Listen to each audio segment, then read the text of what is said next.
a pesar de que uno arranca con un negocio, una idea de negocio, la pone a prueba, product market fit, eh, minimum viable product, etcétera, y va teniendo tracción el qué, termina siendo en el fondo más importante para el éxito o para el fracaso, el con quién. ¿Cuál es la mejor inversión que has hecho en tu vida? La de la aerolínea de bajo costo, la Viva, fue supremamente rentable porque invertí el primer dinero y luego me apalanqué internamente con Friends and Family y el retorno para nosotros fue de más de 5 veces.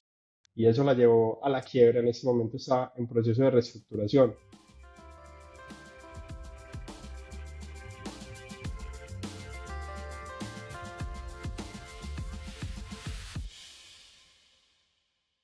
Hola Juan Emilio, bienvenido a nuestro podcast Relatos de una Vida. Simón, encantado de estar aquí en tu podcast. Muchas gracias por aceptar esta invitación. Juan Emilio es el nuevo partner de One to One Corporate Finance en Colombia, banca de inversión española, y pues queríamos aprovechar esta oportunidad para conversar un poquito sobre su experiencia laboral, su trayectoria como CEO de grandes compañías como Avianca, ACES, cofundador y CEO de Viva Air, también CEO de ISA, una de las compañías transportadoras de energía más importantes de toda Latinoamérica, listada en la Bolsa de Valores de Colombia, también con una amplia experiencia en el tema de transporte e infraestructura, trabajando en temas de puertos, de concesiones y ex asesor del presidente de la República, Iván Duque. Juan Emilio, bienvenido. No, encantado de estar acá, Simón, y este nuevo mundo de one to one que nos une. Maravilloso. Sí, señor. Juan Emilio, ¿quién es Juan Emilio? Contanos un poquito más de vos. Nacido en Medellín, he estudiado en un colegio de padres benedictinos en Medellín, luego en una universidad de negocios, Universidad de AFIT de Medellín. De ahí comencé mi aspiración a ser ejecutivo internacional, la primera práctica empresarial. La carrera duraba 5 años y medio con 2 semestres de práctica. El primero lo tomé en Panamá, el segundo sí en Medellín, en una empresa comercializadora de blue jeans, en Panamá una importadora y distribuidora de alimentos y provisiones para barcos. De ahí terminé la carrera, yo estudiaba, trabajaba, enseñaba, absolutamente intenso y buscando pues completar todos los ingresos y los proyectos. Estudiaba inglés además. eh, Me fui a Estados Unidos a terminar de estudiar inglés para el examen del GMAT. Hice un MBA en negocios y finanzas internacionales. Lo hice en Nueva York, en Pace University, ahí en Downtown Manhattan.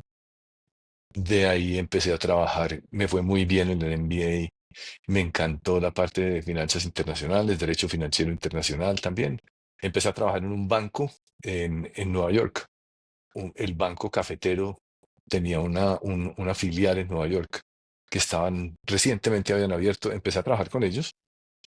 eh, Asistente de auditoría, inmediatamente fui tesorero, director de análisis de crédito, luego ya funcionario de crédito y comercial, vicepresidente financiero de banca privada. Me fui a Londres, al London School of Economics y me tomé un año sabático. Había ya pasado por ser gerente de la sucursal en Miami y luego en, estudié Derecho Financiero Internacional en Londres. Me encanté, me dediqué a estudiar sobre ese tema con los compañeros que querían hacer el LLM. De ahí regresé a Miami un tiempo y de ahí a Bogotá, vicepresidente internacional de ese banco, con responsabilidad de todas las filiales y todas las operaciones internacionales del banco. De ahí me fui a trabajar con Billiton Shell en Holanda, cuando Billiton era una filial de Shell. Trabajaba futuros, opciones, derivativos, metales preciosos, la venta de físicos y también ferroníquel y níquel en varios continentes. De ahí me llamaron a ser presidente de una aerolínea Y mi meta era, después de ser banquero, ser presidente de una empresa del sector real de la economía. No quería ser banquero comercial toda la vida y me dieron la oportunidad muy temprano, a los 33 años, presidente de una aerolínea que quería internacionalizarse, tenía buena reputación como buena prestadora de servicio. Nos dedicamos al tema de la excelencia en el servicio, a crecer la aerolínea en sus operaciones internacionales, a modernizarla, con la aspiración de tomarse a la empresa más grande a través de un IPO y tomar control de Avianca que tenía problemas financieros. Eso se dio, pero por un camino tortuoso. Pasamos por los ataques a las Torres Gemelas en Nueva York, todas las aerolíneas en problemadas, no tenían acceso a los seguros y terminamos sí liderando la gestión de Avianca, los exfuncionarios de ACES, pero nos tocó liquidar a ACES, no nos permitieron la fusión. Fusionamos las culturas, no pudimos fusionar los vehículos legales. Entonces liquidamos una, reestructuramos Avianca en Nueva York, capítulo 11. Y aquí ya ves todo lo que tiene que ver con corporate finance, fusiones, liquidaciones, reestructuraciones. Después vendimos a Bianca y ahí yo como CEO participé en el proceso al nuevo dueño. De ahí me fui a promover un consorcio para competir por el- la concesión de la APP del Aeropuerto El Dorado. Le invertí 2 años a ese proyecto, no ganamos. Luego con Bancolombia, el banco más grande de Colombia y con Concreto, una firma grande, nos asociamos y competimos por los aeropuertos del noroccidente colombiano, tampoco ganamos. Luego con otros socios competimos por los aeropuertos de San Andrés y Providencia, no ganamos. Luego competimos y armamos consorcio y yo lideraba el de una carretera Pasto-Rumichaca, tampoco ganamos, hasta que nos ganamos un negocio que fue el Registro Único Nacional de Transporte de Colombia, una concesión. Eh, en todos esos proyectos había project finance, había consecución de socios y de financiadores y de equity, y, y luego el RUN lo vendimos. Entonces ahí hubo mucha actividad de venta de una empresa. Juan Al Emilio, hagamos un doble clic en esa experiencia del RUND. ¿Qué es el RUND? ¿Para qué sirve? ¿En qué consistió el tema del consorcio? ¿Cómo lo financiaron? El RUNT es una base de datos a nivel nacional que busca centralizar todas las placas de todos los vehículos que se mueven en el país, desde tractores, motocicletas, automóviles, camiones, o los remolques de los camiones, o las licencias de conducir, los centros de diagnóstico, los centros de examen de los conductores, absolutamente todo lo que tiene que ver con transporte en una base de datos centralizada. Y Colombia decidió desarrollar esto a través de una concesión, de una alianza público-privada.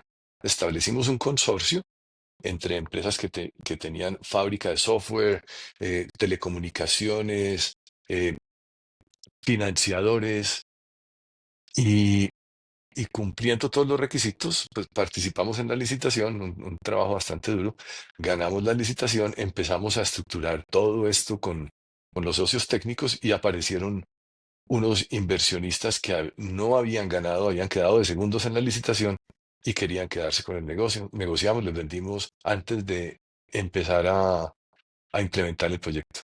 De modo pues que se fue Ok, bastante interesante. ok, perfecto. Muy interesante. Y continuemos. Entonces, después del RUND que vino.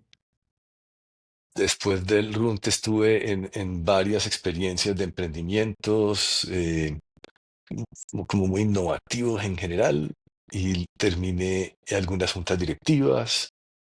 eh, es- Terminé de presidente de un puerto privado como proyecto y una vez estaba listo para construir, entonces dejé ese cargo de presidente del puerto. Mientras tanto, porque la responsabilidad en el puerto no era exclusiva ni de tiempo completo, fuimos diseñando una aerolínea de bajo costo. Y escogiendo dónde montar esa aerolínea, si era en Perú o en Colombia o en Panamá, en Ecuador. Decidimos que era en Colombia y luego pusimos a competir las ciudades, Barranquilla, Cali, Bogotá, Medellín. Encontramos más atractivos montando la aerolínea en Río Negro, cerca a Medellín, en el aeropuerto José María Córdoba, con incentivos de parte de la región, del mismo Medellín y especialmente del municipio de Río Negro, en algunos temas tributarios y algunos incentivos. Y había disponibilidad de espacio y no peleábamos contra Avianca en ese momento, que estaba muy bien consolidada en su hub en Bogotá, de modo pues que no se metía uno en la boca del lobo y empezaba a trabajar pues alrededor en el océano azul más que en el océano rojo. Todo esto implicó levantar dinero, conseguir deuda, financiar los aviones por leasing. Una aerolínea es un proyecto de muchos recursos financieros. Después de varios años que estuve liderando ese grupo fundador, Juan Emilio, hagámosle un doble clic a Viva. Contanos cómo surge la idea, con quién surge la idea, claro que sí. qué necesidad vieron en el mercado y, digamos, en qué se inspiraron para poder, pues, digamos, sacar la aerolínea low cost más exitosa de Colombia. Nos juntamos varios que veníamos del mundo de la aviación y desde varios caminos. Te doy el ejemplo. Uno se llama Gabriel Migauski, que fue el CFO, venía de ser eh, consultor de Bain Company. Y Bain Company había sido consultor de Avianca, de modo que ahí nos habíamos conocido. Y luego él fue consultor en negocios aeronáuticos en varios países. El otro era Fred Jacobsen, que había sido presidente de una aerolínea carguera en Colombia, Tampa.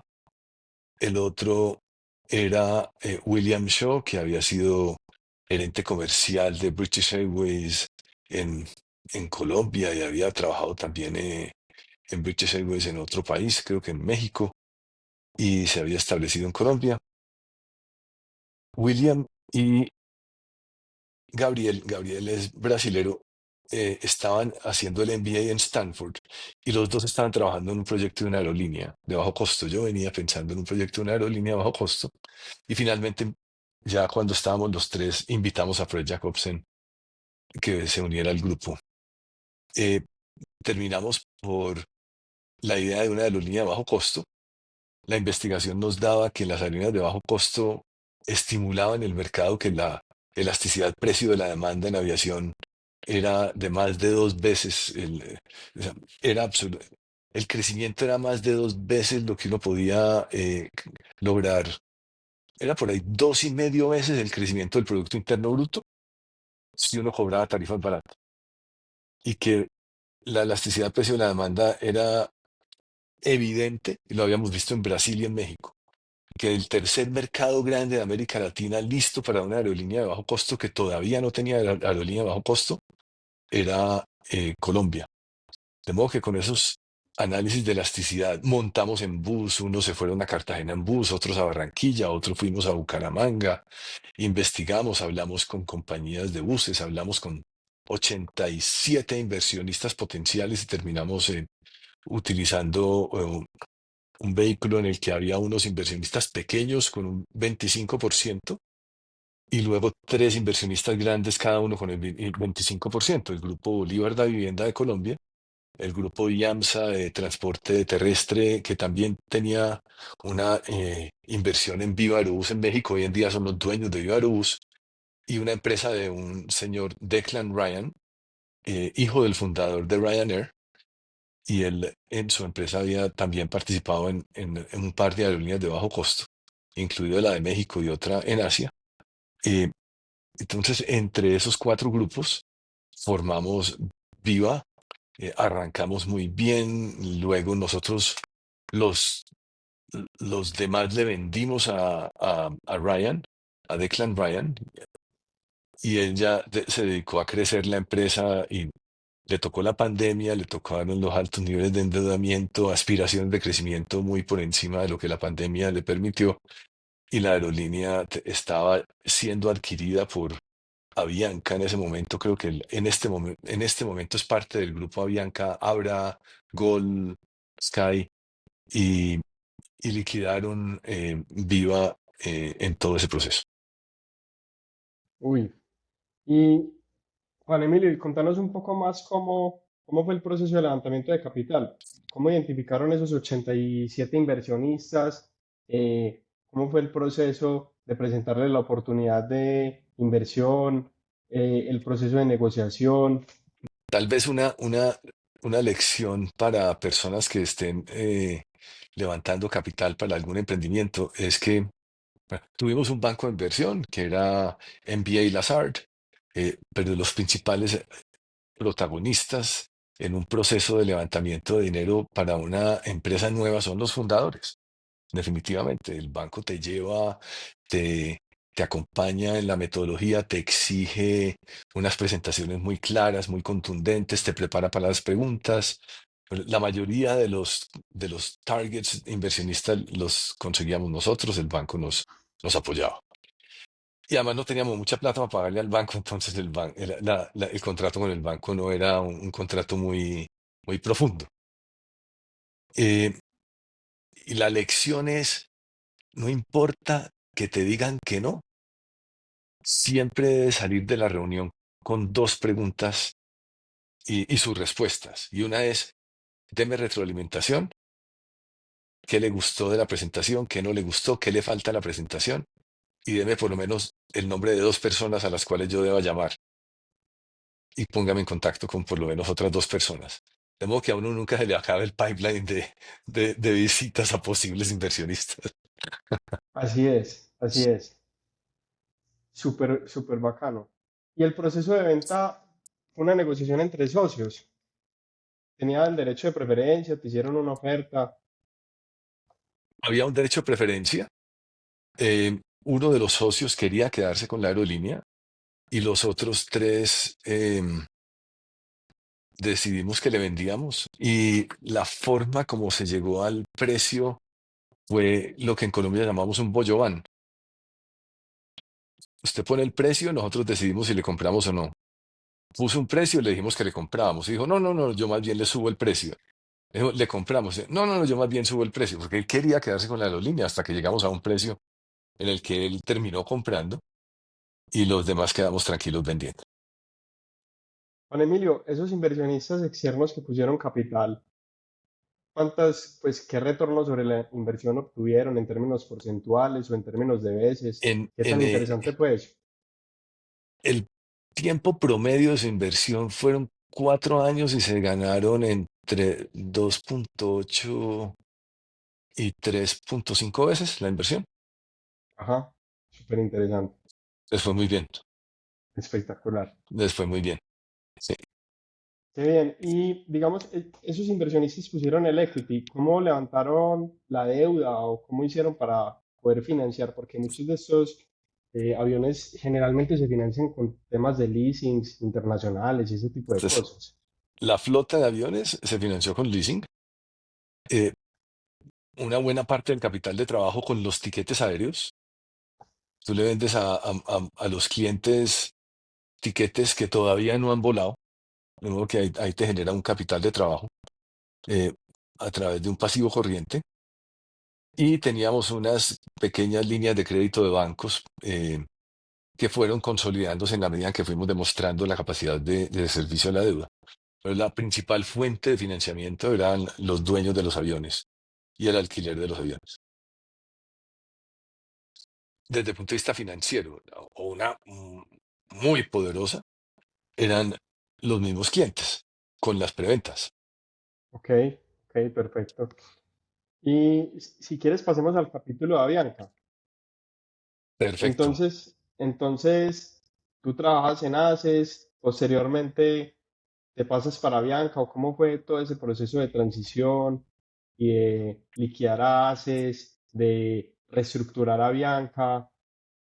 El- Eso comienza con unas conversaciones entre el, el CEO de Avianca de ese momento y yo, que queríamos ver cómo lográbamos el permiso de las autoridades de competencia, de la, de la superintendencia encargada de la competencia y de la protección del mercado, para fusionar las empresas.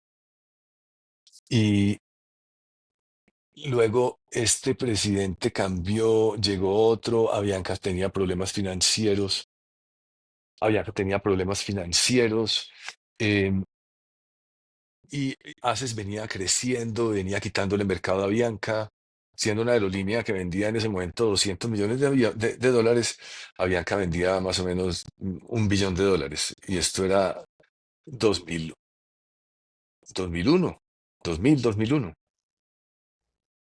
Y entramos las dos empresas en crisis con los ataques a las Torres Gemelas en septiembre de 11 del 2001, y eso aceleró las conversaciones de fusión. Ambos accionistas se, se, se desarmaron de algunas razones para no fusionarse y terminaron entonces moviéndose y cediendo más rápido en sus cláusulas y en sus términos de negociación que estaban suspendidos. Lo aceleró la crisis del sector aeronáutico a nivel mundial. Ahí se acordaron los términos de una fusión. Lo que hicimos fue unas fiducias dueñas de ambas aerolíneas, en las que ambos accionistas terminaban indirectamente siendo dueños del 50% de cada aerolínea. La junta directiva entonces era paritaria y había permanentemente una presidencia de junta de dos personas, que era el líder del sector cafetero, dueño de ACES en su momento, y el líder de Valorem del grupo Santo Domingo, que había sido el dueño de Avianca. Todo esto de los ataques a las Torres Gemelas terminó en la debacle de muchas aerolíneas, eh, y eso nos llevó no solamente a consolidarnos en proteger y salvar a Bianca, y no nos dieron permiso de fusionarlas, de modo que entonces liquidamos a ACES, trasladamos unas 1.250 personas y la cultura fuerte de servicio de ACES a Avianca, y ofrecimos unos retiros voluntarios en Avianca para 2.500 personas. Nos dedicamos entonces a sacar adelante a Bianca, tanto de la parte cultural, que le hacía falta una cultura más fuerte de servicio, como en la reestructuración financiera. Un proceso de capítulo 11 en Nueva York bastante costoso y bastante intenso, bastante aleccionador desde el punto de vista de finanzas y desde el punto de vista también de liderar una empresa andando y reestructurándose. Vale la pena aclarar aquí algunos términos. Digamos que cuando dos empresas se quieren fusionar o una compañía quiere comprar a otra, generalmente si estas compañías tienen una participación de mercado importante, tienen que solicitar permiso a las autoridades. Generalmente en Colombia uno solicita estas autorizaciones a la Superintendencia de Industria y Comercio. Entonces los abogados redactan unas cartas solicitando el permiso, exponiendo las razones, digamos, exponiendo cuál es la participación de mercado de cada compañía. Y digamos que la superintendencia, digamos, puede no decir nada, en ese caso se da por entendido que da la autorización o puede empezar a hacer preguntas o se puede, digamos, oponer a la fusión, como ocurrió también en algún momento cuando el gimnasio Bodytech quería adquirir a la cadena de gimnasios Action Fitness y no lo permitió, ¿cierto? Entonces eso es muy común en las fusiones y adquisiciones.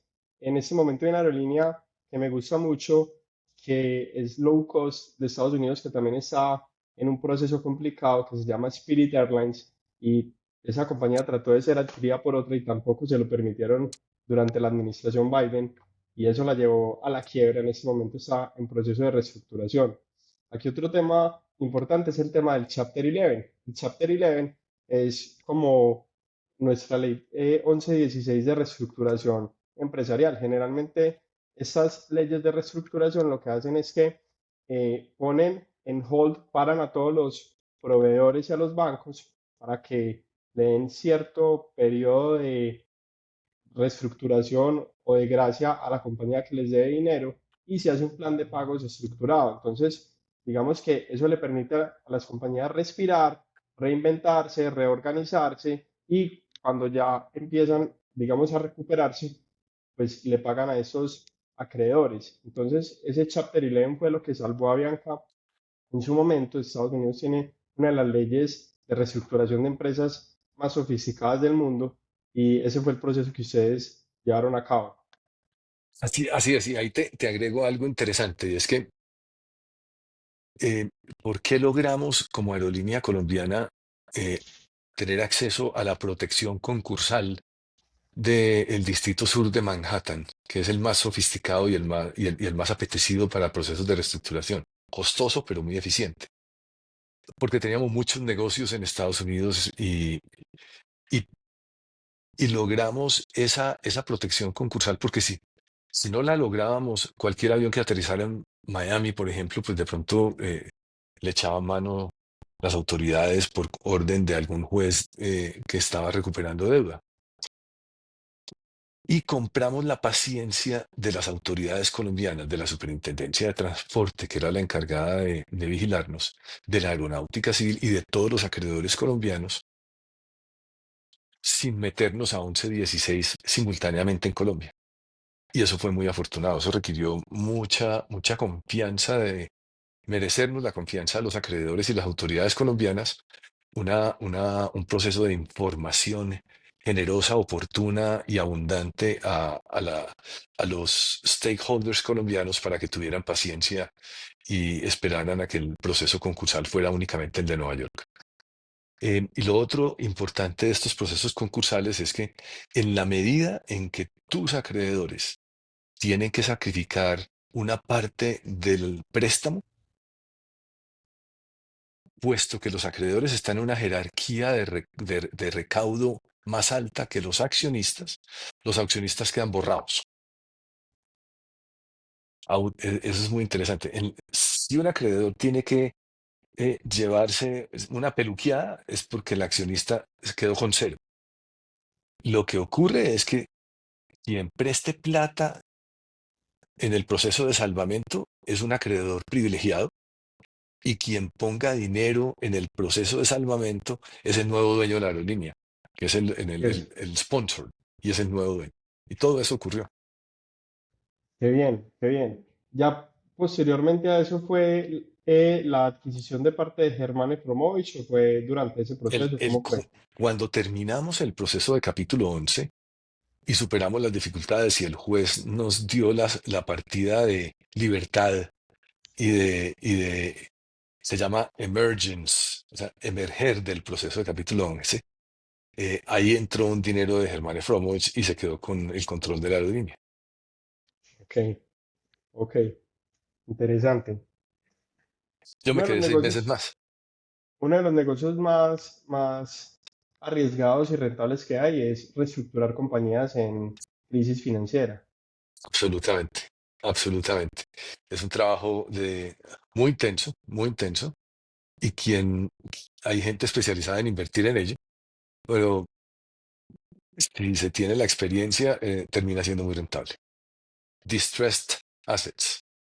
Totalmente, totalmente. En este momento estamos haciendo un proceso internamente, iniciando un proceso para reestructurar una empresa productora de detergentes que tiene unos contratos muy interesantes.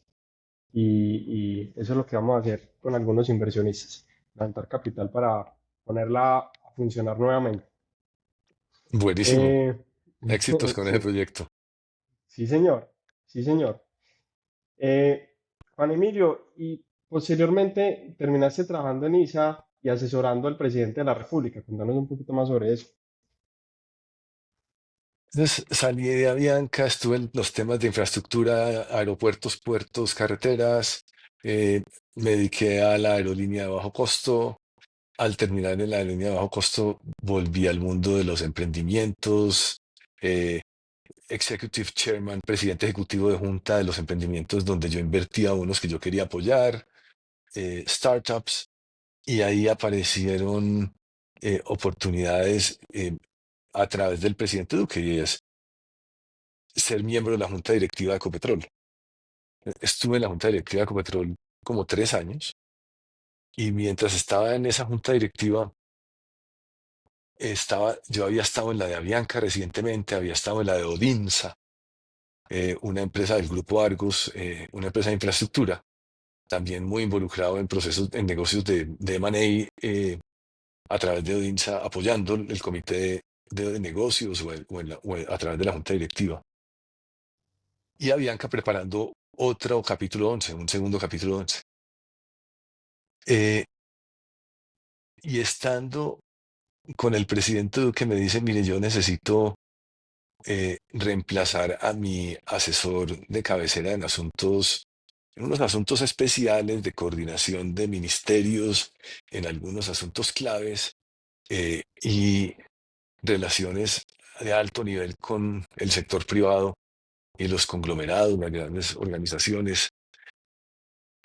Esta persona había renunciado, entonces me invitó el presidente Duque a ser su alto consejero presidencial sin ser empleado público, que era muy importante, y siendo todavía pues una persona vinculada a través de contratos distintos a empleado público a través de Naciones Unidas.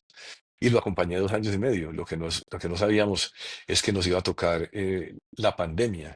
Y en la pandemia trabajamos 7 días a la semana, 18 horas diarias, tratando de salvar una vida más.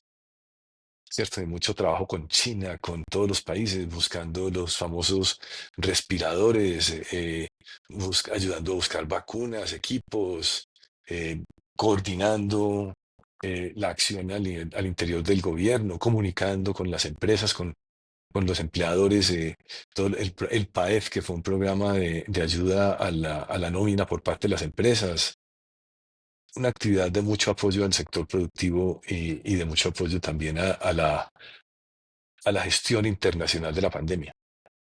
Eh, y en esas el presidente me invita a ser miembro de la junta directiva del Banco de Desarrollo de Colombia, que se llama eh, la Financiera de Desarrollo Nacional, el Banco de Infraestructura. Ya me había invitado a estar en la junta de Ecopetrol y también me invitó a ser el miembro de la junta directiva del Utility de Barranquilla y unos 29 municipios de la costa norte de Colombia. Ahí terminé siendo el vicepresidente de junta, el presidente de junta del alcalde de Barranquilla, que nunca iba, entonces terminé yo de facto siendo el presidente de junta un tiempo. Estuve, además del trabajo con el presidente Duque en la Casa de Nariño, muy activo en esas 3 juntas directivas.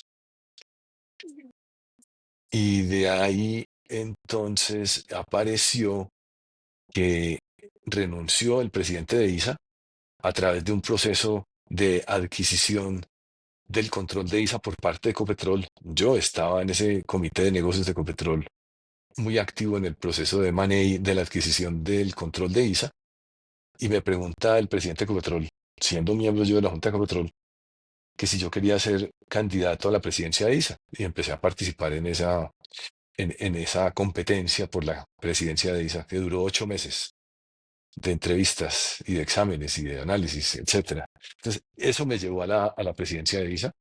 Estuve 19 meses muy exitosos. Creo que la fórmula de éxito tiene que ver con que mi estilo de liderazgo se parecía mucho a los principios y valores de ISA, eh, y yo decidí confiar plenamente en el equipo de ISA, que es muy bueno. Eh, es- Encontramos una forma de trabajar súper abierta, de continuismo y de aceleración. Entonces, aceleramos tanto la gestión que no hubo curva de aprendizaje. Nos sentimos cómodos todos, ellos conmigo, yo con ellos. Yo fui un miembro más del equipo y metimos muchos honrones. Nos ganamos muchos buenos negocios. Adelantamos todo el plan de inversiones de ISA en esos 19 meses. Fueron 4,8 billones de dólares en total de negocios que hicimos entre ISA al 100% o con socios como el Grupo de Energía Bogotá. Eh, y luego entonces, pues tocaba cambiar un poco el énfasis de la estrategia de ISA, porque ya no era ganar negocios, sino asegurarse de financiar los negocios que se habían ganado más rápido de lo que estaba presupuestado. En ese momento hubo cambios en Ecopetrol y y acordamos que yo eh, debía salir de la presidencia de ISA, llegamos a un acuerdo de mutuo beneficio de entendimiento. Eso ocurrió el 2 de enero del 2024. Desde ese momento he estado entonces estructurando negocios otra vez, activo en unas juntas directivas de empresas familiares o una en Perú, y en esta nueva etapa, porque yo he sido muy adaptativo, en esta nueva etapa a buscar la mejor forma de estructurar negocios o de participar en procesos de corporate finance, M&A, y me encontré la oportunidad de vincularme a One to One, lo que nos tiene acá muy felices, que nos hemos entendido muy bien tú y yo como socios de One to One. Este podcast es patrocinado por One to One Corporate Finance, firma española de banca de inversión que cuenta con presencia en Colombia. One to One es líder en valoración y asesoramiento en compraventa de empresas, con más de 70 socios en más de 25 países. La compañía cuenta con la ejecución de más de 2.000 operaciones corporativas. Para más información, consulte los enlaces adjuntos a este episodio. Así es, así es, Juan Emilio. Juan Emilio, contame qué te gustó de One to One. Me gustó, el chairman de One to One es miembro de YPO, yo también, y eso genera una muy sólida velocidad de cercanía. Me gustaron los valores de One to One, la metodología, la camaradería, la forma tan abierta e inmediata de colaborar de las personas de One to One. Entrevisté a una persona que se llama Simón Restrepo, miembro de One to One, y me gustó lo que vi cuando lo entrevisté. Eso fue una de las razones por las cuales acepté vincularme. Muchas gracias. Honor. De modo que, y tiene una red internacional, 29, 30 países, casi 80 banqueros, personas con experiencia, personas senior, eh, mucha tecnología que ayuda a que se haga muy eficiente el trabajo de valoración de empresas, de preparación de presentaciones, de debida diligencia, las bases de datos, los cuartos, los virtual data rooms, la ubicación de candidatos en todo el mundo y el apoyo de expertos en todo el mundo. Sí, One to One es una empresa impresionante. Pues digamos, es una de las bancas de inversión más grandes del mundo, con operación en más de 25 países, enfocadas en la empresa familiar, en la empresa que normalmente tiene un valor empresarial entre 5 y 100 millones de dólares. Y lo más importante es el capital humano que hay en la compañía, pues casi 80 socios con unas experiencias como ex CEOs de compañías, ex banqueros de inversión, ex dueños de empresas que fueron vendidas, etcétera, etcétera, y con expertise sectorial en ciertas industrias, que eso es invaluable. Y la tecnología pues cada vez juega un papel más importante en este tema de las fusiones y adquisiciones. Entonces cada año estamos invirtiendo más de 300.000 euros en bases de datos, en inteligencia artificial, para hacer los procesos más eficientes, para poder identificar los inversionistas, y todo eso nos da, digamos que, una palanca bien importante para el cierre de transacciones. Entonces yo espero que podamos colaborar en muchos procesos de ahora en adelante para que llevemos la operación de Colombia a un nuevo nivel. Eh, Encantado, Simón, Juan Emilio, encantado. y contanos un poco más. ¿Qué oportunidades estás viendo en One to One, utilizando tu experiencia pues en estos sectores económicos, y qué oportunidades ves en este momento? Porque a mí todos los días me preguntan, venga, y con todo lo que está pasando, si se están vendiendo empresas, si hay inversionistas interesados en entrar a Colombia, ¿vos qué oportunidades estás viendo? Yo, pues, mira, yo tengo varios prospectos en un mandato en Chile, dos prospectos en Brasil, conversaciones con el socio de Houston en temas de infraestructura. Me acaba de llegar una- un lead de infraestructura de transporte de energía eléctrica entre México y Estados Unidos. Eh, ¿Qué veo yo? Todo el concepto de friendshoring. Eh, es una oportunidad para empresas mismas. Algunas de las industrias de México necesitan insumos, de modo que nosotros seríamos el friendshoring de los mexicanos para que ellos sean los friendshoring de los americanos. Y ellos, y entre los dos, en esa cadena de valor, sustituyendo a los chinos. Entonces, hay oportunidades. En estas dificultades geopolíticas, es probable que algunas empresas necesiten, algunas industrias necesiten consolidarse. Y habrá entonces oportunidad de consolidación y de mergers, de fusiones en la región. Y muy probablemente empresas de dos países, ¿no? Además de empresas dentro del mismo país. Una mexicana con una colombiana, o una centroamericana con una mexicana, o una canadiense con alguna de la región.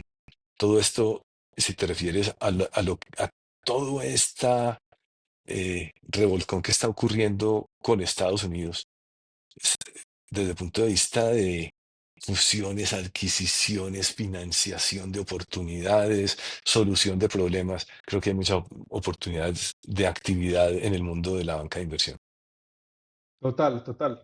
Yo he notado que cuando hay auge económico, pues hacemos transacciones porque hay muchos compradores interesados. Cuando hay crisis económicas, entonces hacemos muchas transacciones porque hay mucha gente que antes no quería vender su empresa y ya sí la quiere vender o la necesita vender. Y el grande ve la oportunidad de adquirir en unas condiciones un poco más favorables, viendo que viene un rebote económico, una recuperación de la economía. Entonces, yo le digo a la gente, mire, en este momento hay muchos inversionistas internacionales mirando a Colombia, con ganas de invertir en Colombia.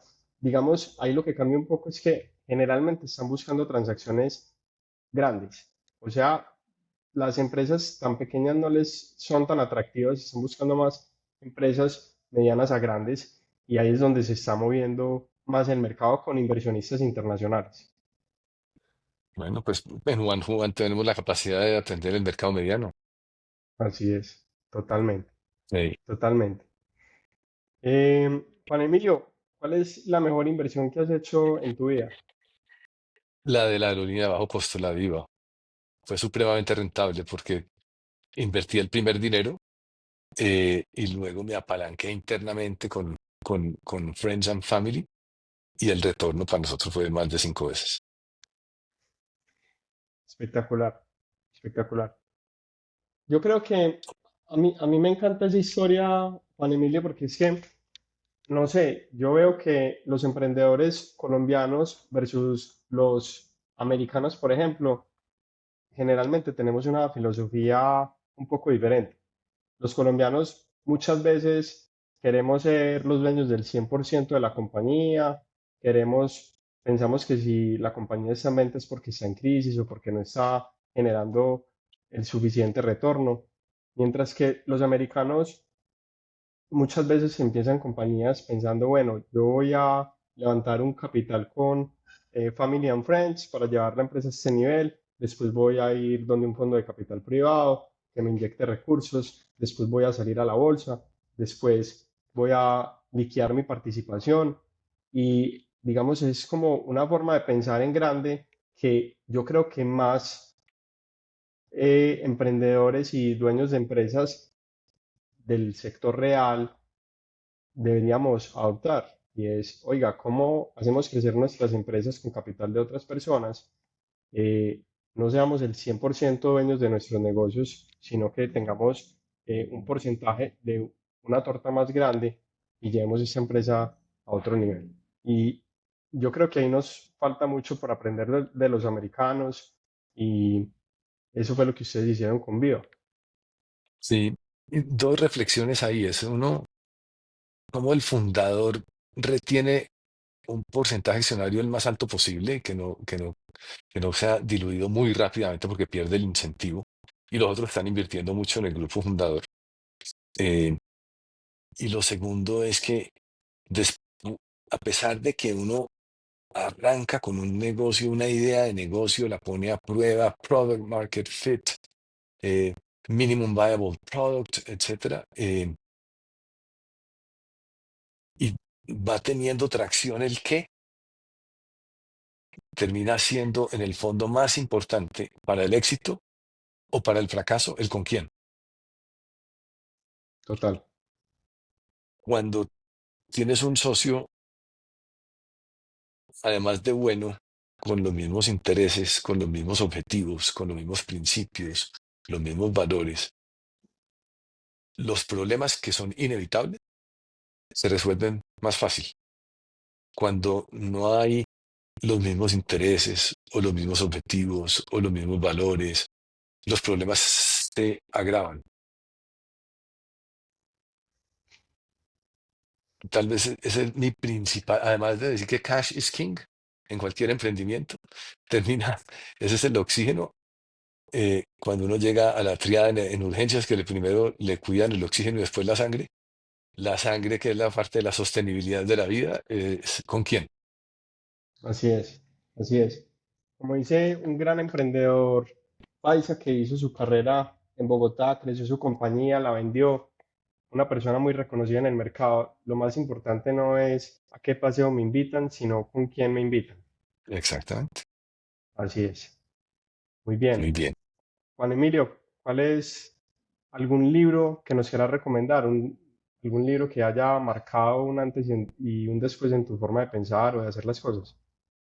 Hay un libro que se llama Getting to Plan Z, como en Z, y es un libro que te enseña que las ideas de negocio pasan por múltiples iteraciones hasta que si pega, pega por ahí después de 26 o 27 iteraciones. Ese es un libro muy valioso para un emprendedor. Hay un libro para líderes que me llamó la atención bastante, de un consultor de McKinsey que se retiró de McKinsey después de 35 años, que se llama Hidden Truths, verdades ocultas. Y es cómo las malas noticias tienden a no escalar en las organizaciones, sino cuando ya es tarde. Y cómo crear un ambiente de confianza para que las malas noticias sean abrazadas y bienvenidas y el mensajero no sea fusilado, sino también felicitado y abrazado. Eh, y está el libro, pues, clave en organizaciones que es el libro de empresas que perduran, de Collins, maravilloso. Y ahora, pues estoy leyendo el libro de One to One, el libro de Enrique Quemada sobre banca de inversión, a repasar y entender bien la metodología que él ha ido propulsando en One to One. Qué bien, qué bien. Les vamos a dejar debajo de este podcast, les vamos a dejar los links de cada uno de estos libros para que ustedes los puedan encontrar fácilmente y los puedan descargar o adquirir físicamente. Juan Emilio, muchas gracias por participar en este episodio.